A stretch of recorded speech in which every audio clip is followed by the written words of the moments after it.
जोरदार तालियों के साथ आप स्वागत करिए कांग्रेस अध्यक्ष मल्लिकार्जुन खड़गे जी का, जिसे मॉडरेट कर रहे हैं मेरे सहयोगी Kartikeya Sharma. Over to you Kartikeya. बहुत बहुत शुक्रिया आपका। खड़गे साहब, आपका दिन लंबा था। स्वागत है आपका TV9 भारतवर्ष में। सत्ता का सम्मेलन हमारा प्रोग्राम है। आजकल एक चीज देख रहा हूं खड़गे साहब, सड़क हो या संसद, रैली हो या जनसभा, बीजेपी नेताओं की जुबान पर आप ही का नाम होता है। क्यों?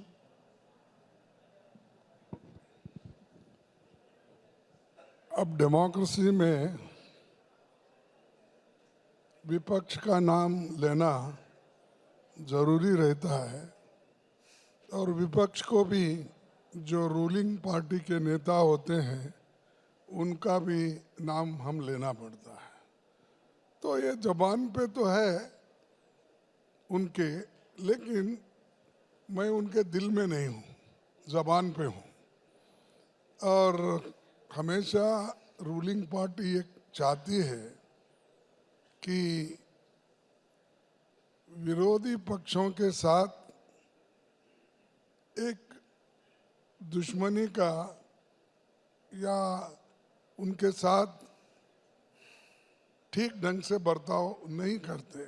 मैं देखा हूँ मेरे जीवन के ये 53वां साल चल रहा है, मैं MLA MP राज्यसभा मेंबर बन के, और शायद ही हिंदुस्तान में ऐसा कोई व्यक्ति होगा जो चुन के सतत आया और जो अपोजिशन लीडर कर्नाटक में, फिर उसके बाद में मिनिस्टर्स वहाँ, फिर कांग्रेस प्रेसिडेंट, फिर यहाँ आने के बाद लोकसभा में विरोध पक्ष के नायक बन के, फिर राज्यसभा में आके, फिर वहाँ अपोजिशन पार्टी के नायक बन के, और सेंट्रल में मिनिस्टर बन के। बहुत कम लोग हैं, कोई नहीं है, नहीं बोलता हूँ, लेकिन बहुत कम लोग आपको मिलेंगे।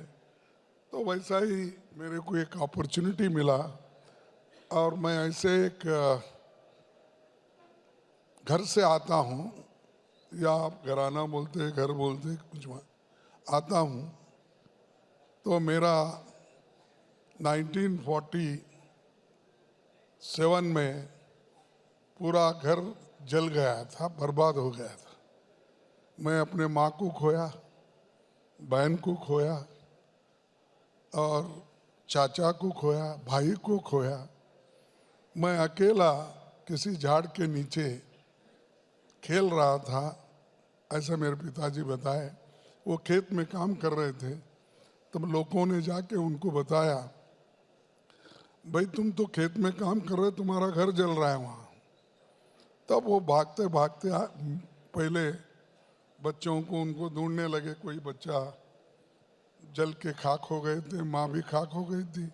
मैं एक किसी झाड़ के नीचे धर्मशाला के सामने खेल रहा था, तो उन्होंने उठा के मेरे को बचाने के लिए वहाँ से चलते चलते रेलवे पकड़े, फिर पुणे गए। जब पुणे में हमारे रिलेटिव चाचा जो महार रेजिमेंट में काम करते थे, उनको देखने के लिए जब हम चले गए, तो वो 47 में उनको वॉलेंटरी रिटायरमेंट मिली, तो वो गुलबर्गे की तरफ आए। हम इधर चले गए, वो उधर आ गए। फिर हम परेशान हो गए। फिर हमारे पिताजी पुणे टू गुलबर्गा ट्रेन से निकले, वहाँ पर ढूंढे, कोई नहीं मिले। आखिरी में एक टेक्सटाइल मिल थी जिसमें हमारे पिताजी को 8 दिन में ही काम मिला। वहीं टेक्सटाइल मिल में एक कार्डिंग डिपार्टमेंट होता है, उसमें काम मिलने के बाद सिर्फ हमारे पिताजी ने मेरे को पाला पोसा, शिक्षण दिया और लोगों ने मेरे को प्रोत्साहित किया। तब स्टूडेंट लीडर भी बना, लेबर लीडर बना। 69 में मैं कांग्रेस प्रेसिडेंट बना, ब्लॉक कांग्रेस कमेटी। तब से लगातार जनता के आशीर्वाद से यहाँ तक आके पहुँचा हूँ, ये अपने खुद के मेहनत के ऊपर और हमारे पिताजी के आशीर्वाद से। शायद ये भी बहुत कम लोग होते होंगे, किसी ना किसी को आर्थिक मदद होती है या शैक्षणिक मदद होती है, और समाज में बड़ा जब उनका कद होता है तो ऐसे लोगों को तो हर चीज़ इजीली मिलती है। लेकिन मेरे को मेहनत करने के बाद ही ये मिला, और अकेला मैं और मेरे पिताजी ये यहाँ तक मेरे को हमारे पिताजी ने पहुँचाया। अब मैं 82 चल रहा है मेरा, तो कहने का मकसद क्या है, मेरे को किसी की सिंपत्ति नहीं चाहिए। मैं एक वर्कर का बेटा हूँ और जनता की लड़ाई में हमेशा बचपन से लड़ते हुए आया हूँ, यहाँ तक पहुँचा हूँ। तो इसीलिए ये मेरा छोटा सा बैकग्राउंड आपको इसलिए दिया। लोग आते हैं या तो ऊपर से नीचे बैठते हैं आके, या कोई उनको नीचे से ऊपर उठा लेता है, तो हम जमीन पे ही चलते चलते दिल्ली तक पहुँचे हैं। तो इसलिए वो सड़क पे हम लड़ने की भी तैयारी रखे हैं, सदन में लड़ने की तैयारी है, और वहाँ पर एमएलए बन के वहाँ भी लड़े हैं। और लड़ाई में हम कोई कसूर नहीं रखेंगे, लड़ते ही रहेंगे जब तक जीत नहीं पाएंगे या जीतेंगे नहीं। खड़गे जी, बीजेपी का नारा है इस बार 400 पार। प्रधानमंत्री बात करते हैं मोदी की गारंटी, मोदी है तो मुमकिन है। आपका नारा क्या है? कांग्रेस की गारंटी क्या है? देखिए, पार्टी की गारंटी हम कह सकते हैं। कांग्रेस पार्टी की गारंटी, जब हम पावर में थे, यूपीए की गवर्नमेंट, तब हमने मनरेगा ये गारंटी दी, एजुकेशन की गारंटी दी, और फूड सिक्योरिटी एक्ट का बनाकर लोगों को पेट भरने के लिए, गरीब लोगों को हमने वो काम किया। ऐसे कितने हैं। इससे पहले भी लैंड रिफॉर्म्स एक्ट हमने लाया और बैंक नेशनलाइजेशन किया। ऐसे बड़े 10 पॉइंट प्रोग्राम, 20 पॉइंट प्रोग्राम। फिर ये जो यूपीए सरकार में जनता के लिए बहुत से प्रोग्राम हमने किए हैं, और वो गारंटी हमने लोगों को देकर किया है। उनकी गारंटी क्या है? 2 करोड़ नौकरी हर साल देने का था, 10 साल में 20 करोड़ नौकरियां दिए। ये बोला था या नहीं? वो गारंटी थी, क्या थी? फिर उसके बाद मैं सबको 15-15 लाख एक काला धन दूंगा बोले, दिए। वो कौन सी गारंटी थी? वो ऐसी ही गारंटी आज पब्लिश कर रहे हैं। आप बताओ, जो बात आप करते हैं, प्रधानमंत्री के बात को हमेशा लोग एक स्टेटसमैन के तरह देखते हैं। ये नहीं देखते वो ऐसा कर रहा है, ये ऐसा कर रहा है। जैसे बहुत से लोग आप देखे होंगे बम्बई में, उधर इधर देहातों में, औरतें जो कॉमन लोग होते हैं, मैं अमीर लोगों की बात नहीं करता या जिनके पास सब सहूलतें हैं उनकी बात नहीं करता, पानी के लिए लड़ते हैं। और गांव में जब एक अपना क्या होता है कि वेल होता है ना पानी का, वहाँ पर भी मैं डालूं तू डालूं, वहाँ लड़ते रहते हैं। तो वो लड़ते वक्त कुछ अपने गालियाँ देते रहते एक दूसरे को, मेरा पहले चंबू अंदर जाना, दूसरे का ना। वैसा यहाँ पर मोदी साहब हमेशा लड़ते रहते हैं जी। Directly indirectly. हमारे पार्टी को तो गालियाँ देते हैं, या नहीं राहुल जी को देते हैं, या नहीं सोनिया जी को देते हैं। ये ऐसा कभी नहीं हुआ। मैं 53 साल में देखा हूँ। ठीक है खड़गे साहब, एक ये विषय आज का है। आपकी चुनी हुई सरकारें गिर जाती हैं। हिमाचल प्रदेश में आपकी सरकार पे संकट है और खबर ये भी आई है अभिषेक मनु सिंह भी चुनाव हार गए हैं। जहां आपकी इससे जुड़ा प्रश्न मेरा ये है, ये ऐसा क्यों? और क्या कोई विचारधारा का कोई अपना वजूद नहीं है पार्टी में कि लोग विचारधारा से जुड़े, जीत के बाद टूट जाते हैं और छोड़ जाते हैं? देखिए, जो अपने सिंघवी साहब का अभी रिजल्ट नहीं निकला, बराबर है 34-34, लेकिन सरकार चुनी हुई गवर्नमेंट को उनको आस दिलाकर अगर ले जाती है, बनी हुई सरकार को तोड़ती है, तो ये कौन सी डेमोक्रेसी है? इससे पहले भी ऐसा ही हुआ। मध्य प्रदेश में, कर्नाटक में हुआ, मणिपुर में हुआ, गोवा में हुआ। हर जगह अगर आप चुन के नहीं आते तो इनडायरेक्टली फिर उनको पकड़ के किसी न किसी दृष्टि से उनको अंदर डाल के या डरा के, धमका के, आस दिखा के ये अगर काम करते हैं तो ये डेमोक्रेसी है, ये लोकतंत्र है। अरे लोकतंत्र में तो आप हिम्मत दिखाना चाहिए। क्या पंडित जवाहरलाल नेहरू जी ने ऐसा ही किया था? क्या लाल बहादुर शास्त्री जी ने ऐसा ही किया था? क्या तोड़फोड़ करके हम कोई भी, राजीव गांधी ने ऐसा किया था? तो ये लोग क्यों ये कर रहे हैं मुझे मालूम नहीं हो रहा। ये तो मैं बताऊंगा कि अगर ऐसा ही करते गए जी, तो एक दिन इस देश में डेमोक्रेसी को खत्म करेंगे, लोकतंत्र को बर्बाद करेंगे और संविधान को ये रख देंगे अलग। तो ये अपनी बात है।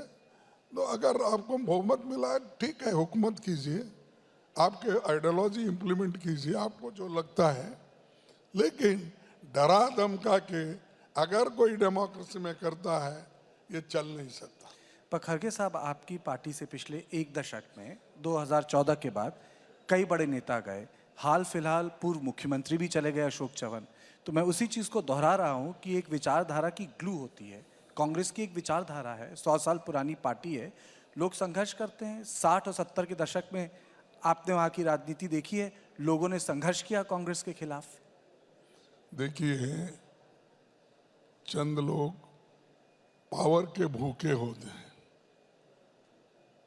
वही लोग जब 30-40 साल हमारे साथ थे, हमारे आइडियोलॉजी में कौन सी बदलाव आ गया इसलिए वो चले गए। 30-40 साल, क्योंकि उस वक्त कांग्रेस पावरफुल था, उसके पास अधिकार था, इसीलिए सब बाहर के भी जुड़ते जाते थे। यहाँ तक कि हम पिछले की हिस्ट्री अगर बताएंगे, आइडियोलॉजी के ऊपर ही अशोक मेहता ज्वाइन किए थे। आप लोग अगर पीछे गए तो बहुत से लोग, चंद्रशेखर भी, वो पहले तो पीएसपी में थे, वो भी जुड़ गए। वो मेरे डिस्ट्रिक्ट को आए थे, गुलबर्गे में। 144 सेक्शन जब लगा गया तो हम तो अभी छोटे थे, उन्होंने जब आए, मोहन धारिया, कृष्णाकांत, चंद्रशेखर, ये सब तकरीर कर रहे, तो वो 144 में उनको ये कर दिया, गिरफ्तार किया। हम लोगों को भी किया। बोलने का मकसद, जो आइडियोलॉजिकली लड़ना चाहता है, अब मैं हूं, एक ही पार्टी में हूं, एक पार्टी, एक ही चिन्ह, 2 चिन्ह हो गए मेरे। पहले हमारी गाय बछड़ा थी, उसके बाद हाथ आ गया, तब से मैं एक ही पार्टी में हूं। क्या मैं कहीं निराश हो गया हूं? मेरे को तो लक्ष्य है कि एक तो डेमोक्रेसी को बचाना, संविधान को बचाना, इसलिए मैं लड़ रहा हूं। मेरे को कुछ मिलो या न मिलो। पर खड़गे साहब, क्रॉस वोटिंग तो कर्नाटक में भी हुई। कर्नाटक में क्रॉस वोटिंग नहीं हुआ। हमारे को जितने आना चाहिए था वो आ गए, तीनों कैंडिडेट जीत गए, ये खुशी की बात है। अच्छा, चलिए थोड़ी अब इंडिया की बात कर लेते हैं। ये बात कही जाती है कि जो गठबंधन है, जो आप कहते हैं कि बहुमत लेकर आएगा, भारतीय जनता पार्टी कहती है कि वो हवा की तरह है, मौजूद है, पर दिखाई नहीं पड़ता। हवा की तरह है, लेकिन आदमी को जिंदा रहने के लिए हवा तो होना ना, ऑक्सीजन नाइट्रोजन बना के ही आप हवा चलती है। देखो ये सब उनका क्रिटिसिज्म क्या है, ये हवा की तरफ है, ये कभी राहुल गांधी की लेकर बात करते हैं। अरे ऐसा नहीं होता भाई, हर डेमोक्रेसी में कभी गठबंधन होता है, कभी एक पार्टी बहुत ही पावरफुल है तो वो अकेली लड़ती है, या अपने आइडियोलॉजी के तहत अगर कोई मिला जुला आता है तो उसको लेके चलते हैं। तो हम सबको लेके चलने का काम कर रहे हैं, उसमें सभी बहुत से पार्टियां हमारे साथ जुड़े हैं, तो उसमें कोई दो राय नहीं। कितनी भी कोशिश मोदी जी करेंगे वो इसमें उनको यश नहीं मिलेगा। वो तोड़ने की कोशिश तो बहुत कर रहे हैं, देखेंगे हम भी उतने ही मजबूत है जितने उन्हें तोड़ने के लिए तैयार है, तो हम टूटने के लिए तैयार नहीं हैं। आप लोगों ने बोला था कि आप लोगों का इंडिया का सचिवालय होगा, साझा प्रवक्ता होंगे, एक तरह की एकजुटता होगी, लोग मिलके काम करेंगे। सचिवालय भी नहीं है खरगे साहब, साझा प्रवक्ता भी नहीं है, इस वक्त साझा रैलियां नहीं हुई, मनमुटाव हो गया। नहीं, ये देखिए, वो पहले जिन आदमी को हम अपने गठबंधन में लिए, और पहले इसका बैकग्राउंड बताता हूँ, बहुत से लोगों को कंफ्यूजन में है, और आप लिखने वालों को जो फ्रीडम है, हमारे बारे में लिखने के लिए आपको फ्रीडम है, लेकिन मोदी जी के बारे में लिखने के और बीजेपी के बारे में लिखने का फ्रीडम आपको नहीं है। मैं अपने घर में पहला मीटिंग किया, पहले मैं बुलाया शरद पवार जी को, उनसे बातचीत किया, फिर उसके बाद में डीएमके को हमने बुलाए, हमारे घर में ही बातचीत हो गई। फिर उसके बाद में सभी पार्टी एक एक करके हमने बुलाकर तैयार किए। आखिरी में हमारे केजरीवाल जी भी आए, वो भी बात किए, हमारे घर में मिलके मैं और राहुल जी भी थे। सब मिलने के बाद मीटिंग कहाँ करना, तो कोई कहा कि बेंगलुरु में करूं, कोई कहा कि दिल्ली में करूं, तो आखिरी में ये उन्होंने बोला कि पटना में शुरू करना चाहिए। तब दूसरे मीटिंग में उन्होंने खुद कहा, नीतीश जी ने, भाई हम पटना में करेंगे, हमारी सरकार है, सब कुछ मजबूत है, वहाँ करेंगे। उन्होंने कहा, लोगों को जुटाए, हम बात करें, हम उनको भी बुलाए। आप देख सकते हैं एक एक दिन के लिए एक एक फोटो सब पूरे। बाद में वो क्लेम करने लगा है, मैंने सबको एकजुट किया, मैंने सबको बुलाया, और ये आगे बढ़ रही नहीं। आप कह रहे हैं उन्होंने झूठ बोला? ना, झूठ बोला नहीं बोलता, कभी कभी क्लेम होता है ऐसा। भाई जब हम मिलके काम करते हैं, मैं किसी को दोष नहीं देता। कभी कभी अब दूसरे गठबंधन दूसरा अगर हो गया तो इसके ऊपर बोलते रहते ना। कुछ लोग चाहते थे कि आपका नाम घोषित हो प्राइम मिनिस्टरियल कैंडिडेट। ये देखो, ये सब ये चीजें अगर मैं उल्टा कहूं तो आप लोग नाराज हो जाए। ये भी हवा की बात ही है ना। जब होता है कब, पहले आंकड़े लो ना, सब लोग मिलके आंकड़े बनाओ। आंकड़े बनाने के बाद कौन चीफ मिनिस्टर बनेगा वो पार्टियां मिलकर तय करेंगे। इसी मंच पे केजरीवाल ने कुछ देर पहले बोला, अरविंद केजरीवाल जी ने, कि लेट हो गए। लेट, देखो मैं वो लेट का समय किसके वजह से क्या हुआ ये गिनना नहीं चाहता। मैं सबको मिलके लेके चलना चाहता हूँ मेरे पार्टी के तरफ से। अगर कोई कमजोरी भी हमारी है तो हम मान लेंगे, भाई ये हमारी कमजोरी है, ठीक है, आगे चलिए। ठीक है। नरसिम्हा राव ने 92 में एक चीज बोली थी, पूर्व प्रधानमंत्री। उन्होंने कहा था कि वो भारतीय जनता पार्टी से लड़ सकते हैं, राम से नहीं। अच्छा, हर एक की आस्था होती है, क्योंकि नरसिंह राव जी मेरे को बड़े क्लोज थे। हमारे हैदराबाद कर्नाटक मूवमेंट में वो उस एरिया के ही थे, तो मैं तो हमेशा उनको मिलते रहता था। अब जब कभी हैदराबाद आते थे मिलता था, वो गुलबर्गा भी आते थे तो मिलता था। और उनके जो गुरु थे अपने हमारे उनके जो बहुत बड़े वो चाहते हैं, अब उनके जो वो जिंदगी बीजापुर में ही रहते थे पहले, जी। तो उन्होंने पॉलिटिकली उनको प्रोत्साहन किया था, तो नरसिंह राव जी को। इसलिए नरसिंह राव जी करीबी गुलबर्गा से, बीदर से, रायचूर से और दूसरे ये इलाके निजाम इलाके से वो संबंध रखते थे, तो इसलिए वो पहले से मुझे उनका मालूम है। और वो एक जब लैंड रिफॉर्म्स एक्ट को इम्प्लीमेंट करना चाहते थे, आपने बोला मालूम है, क्या मालूम है? नहीं, यानी उनके जो विचारधारा थी वो उसके बारे में बोल रहा हूँ। अब राम का आस्था अलग अलग है, आप राम को मानते हो, मैं शंकर को मानता हूँ, उन्होंने गुरु ग्रंथ को मानते हैं, कोई इस्लाम धर्म को मानता है। हर एक आदमी की आस्था अलग अलग है। एक ही धर्म में रह के भी अलग अलग घर के भगवान अलग होते हैं।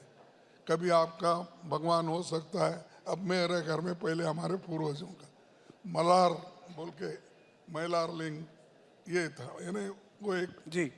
सब लिंग जितने भी थे उतने उसमें मल्लिकार्जुन जो है हैदराबाद में, तो वहाँ पर हमारे पिछले लोग सब जाते थे। तो ये आस्था की बात है। आप क्या करते ये पॉलिटिक्स में नहीं है। पॉलिटिक्स अलग है, धर्म अलग है, फेथ अलग है, आपका आइडियोलॉजी पॉलिटिक्स में अलग है। इसीलिए आप मिक्स करके लोगों को डिवाइड मत करो, और ये कर रहे हैं आज की सरकार।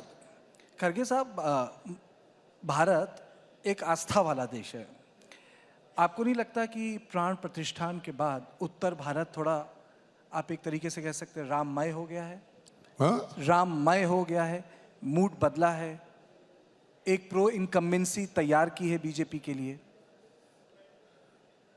अब और एक बार पूछिए, देखता हूँ। मेरा कहने का मतलब है कि आपको लगता है क्या प्राण प्रतिष्ठान के बाद जो अयोध्या में प्राण प्रतिष्ठान हुआ रामलला, तो आपको लगता है कि मोदी जी का कद बढ़ा है, उत्तर भारत राममय हो गया है? ये एक बड़ा सेंटिमेंट है नॉर्थ इंडिया में। देखिए, नॉर्थ इंडिया में शंकर के लिए नहीं है, कृष्ण के लिए नहीं है। अरे हर पे आस्था होती भाई, आप पॉलिटिक्स में मत लो ना। आपको हम ये बोल रहे हैं कि पॉलिटिक्स अलग रखो, धर्म अलग रखो, तुम्हारी फेथ क्या। एक घर में 3 लोग अलग अलग गुरु को मानते हैं, तो इसीलिए ये पॉलिटिक्स करना बंद करो। या अनएम्प्लॉयमेंट का प्रॉब्लम है, सॉल्व करो, और इन्फ्लेशन का प्रॉब्लम है, सॉल्व करो। आपको जो गद्दी पे बिठाया गया, जनता के समस्याओं को सुलझाने के लिए बिठाया गया, ऐसे प्रॉब्लम तैयार करने के लिए नहीं है। ये काम तो साधु संत जो है वो करते हैं, और उनका आशीर्वाद लेने के लिए सब लोग जाते हैं। तुम क्यों साधु बनना चाहते हैं भाई? हाँ, आप लोग क्यों बनना चाहते हैं? छोड़ दो, जिनका काम वो करते हैं। आप पॉलिटिक्स के बारे में बात कर रहे थे अभी। कांग्रेस के चीफ मिनिस्टर, दक्षिण भारत के कई मुख्यमंत्री, उन लोगों का कहना था कि जो दक्षिण भारत से पैसा आता है उतना उनको पैसा नहीं मिलता है। पर ये आपको लगता है कि कांग्रेस पार्टी जो पूरी पैन इंडिया पार्टी है, इस तरीके की राजनीति से उसे नुकसान हो सकता है?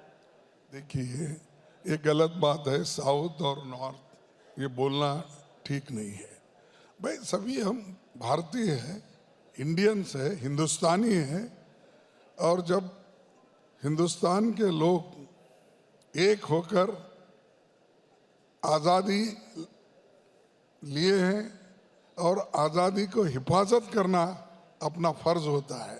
तुम साउथ नॉर्थ ईस्ट वेस्ट बोलते गए तो कोई मुल्क नहीं बचता। मुल्क को बचाना है, तुम सब लोग मिलके एक होकर, आखिरी तुम्हारे शरीर में एक बूंद भी है तो उसको डिफेंड करने के लिए तुम लोग एक होना चाहिए।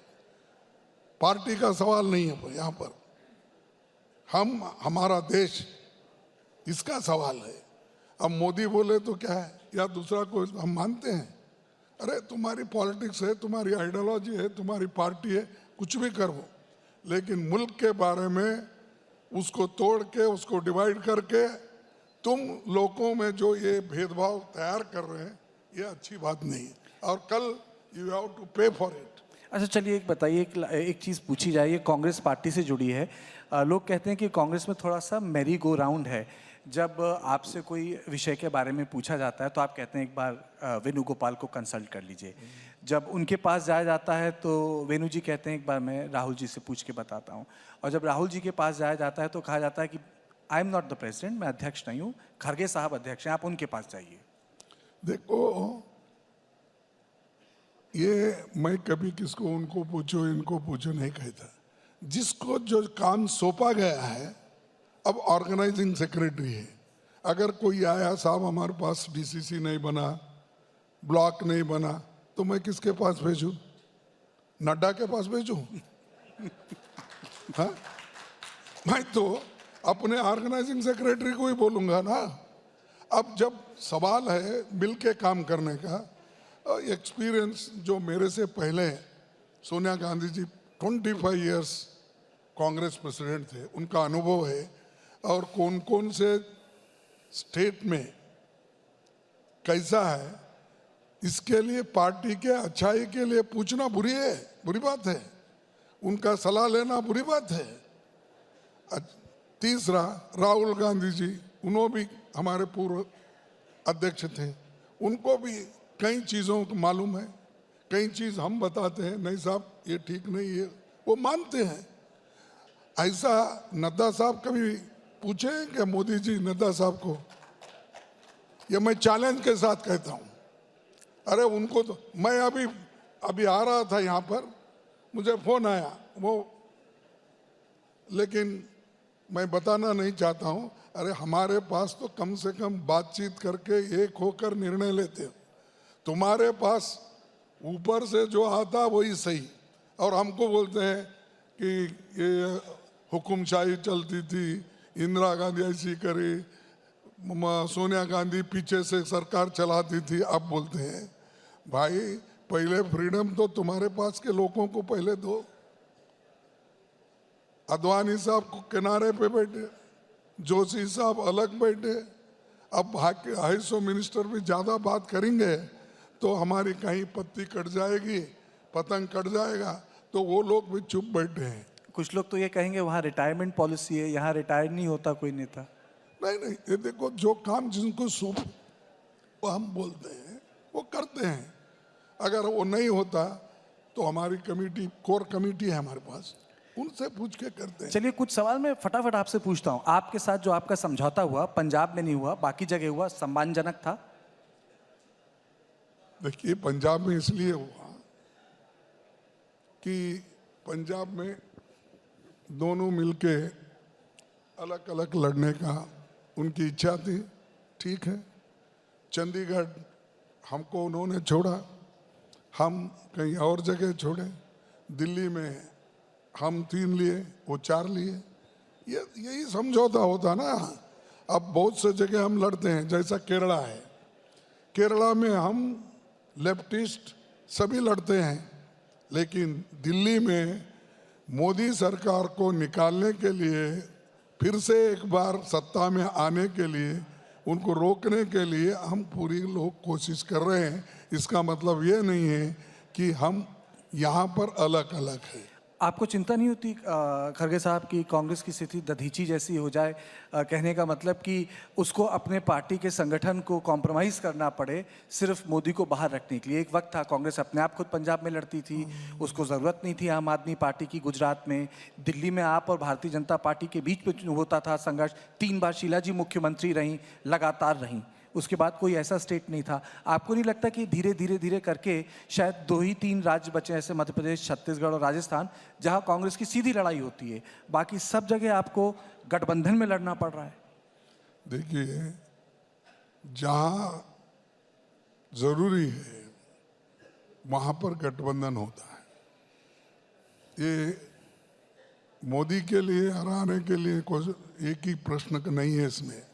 देश को बचाना है, संविधान के लिए मैं बार बार बोल रहा हूँ, बचाने के लिए और डेमोक्रेसी को ठीक ढंग से रखने के लिए हम ये कोशिश कर रहे हैं। और रही बात आइडियोलॉजी की, मोदी जी आइडियोलॉजी पे चलते हैं तो मैं परसों कल गया था, तेलंगाना गया था, आंध्रा भी गया था। आंध्रा में एक तरफ लेफ्ट हैंड को जगन है, राइट हैंड को टीडीपी है, इन्हों बीच में है। तो बताइए कौन सी आइडियोलॉजी है? बताइए आप। नहीं, मैं तो संगठन की बात कर रहा था तीसरी आपसे। चीज, एआईडीएम के और बीजेपी से तो कभी पहले से नहीं जमता आइडियोलॉजिकली, तो कभी नजदीक गए जैसा होता है, कभी दूर गए जैसा होता है। ये अब पंजाब में एसएडी है, इनकी आइडियोलॉजी एक ही है। देखिए, आइडियोलॉजी मोदी साहब जो बोलते हैं वही आइडियोलॉजी, वहां पर दूसरी आइडियोलॉजी नहीं चलती। इसीलिए तो उन्होंने बोलते हैं मैं कुछ कर सकता हूं, मेरी गारंटी। उन्होंने पार्टी की गारंटी नहीं बोलते, ये मोदी की गारंटी। चलिए, आखिर में 2 सवाल। संदेश खली को लेके पार्टी का रुख क्या है? संदेश खली मीडिया में रहा, खबरें आई, औरतों के साथ एट्रॉसिटी हुई, एनसीडब्ल्यू की टीम गई, तमाम चीज़ें हुई, पॉलिटिक्स हुई, आपके नेता अधीर रंजन चौधरी ने जंगल राज बोला। संदेश खली मसले पर कांग्रेस अध्यक्ष मल्लिकार्जुन खड़गे जी का क्या कहना है? देखिए, किसानों के बारे में तो हमको कुछ करना जरूरी है और उसको लीगल गारंटी देने का वायदा तो हमने किया है। मेरी पहली घोषणा ये रही, अगर गठबंधन सरकार आई तो किसानों को हम एमएसपी लागू यानी लीगलाइज्ड कर देंगे, उसको मदद करेंगे और जो चीज़ें हम कर सकते हैं ज़रूर उनके लिए करेंगे। ये नहीं कि जो चीज़ें हम नहीं कर सकते वो भरोसा दे, वो ठीक कभी नहीं होता। और दूसरी चीज़, अधीर रंजन चौधरी का क्या बोले अब कि जंगल राज है पश्चिम बंगाल में संदेश खली, जहां महिलाओं के साथ अत्याचार हुआ। देखो, वहाँ पर हमेशा ये चलते रहता है कि एक तरफ कांग्रेस पार्टी के लोग हैं, एक तरफ कम्युनिस्ट के हैं, एक तरफ टीएमसी है।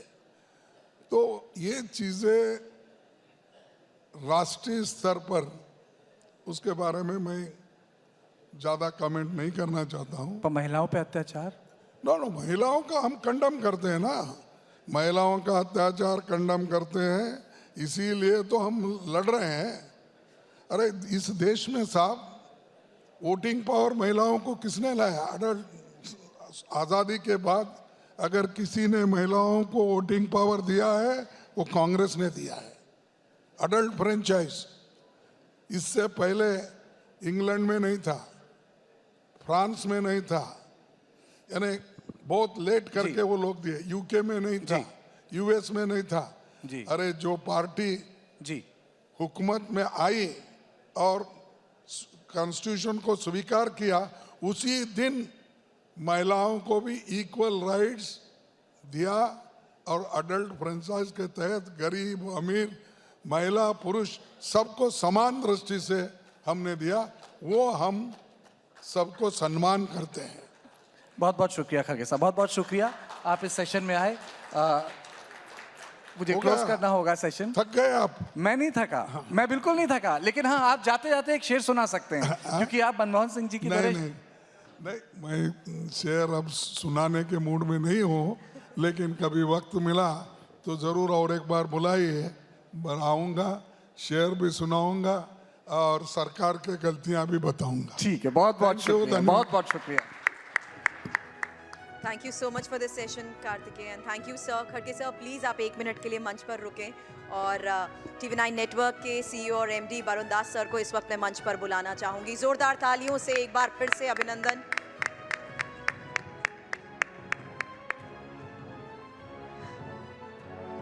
तालियां रुकनी नहीं चाहिए।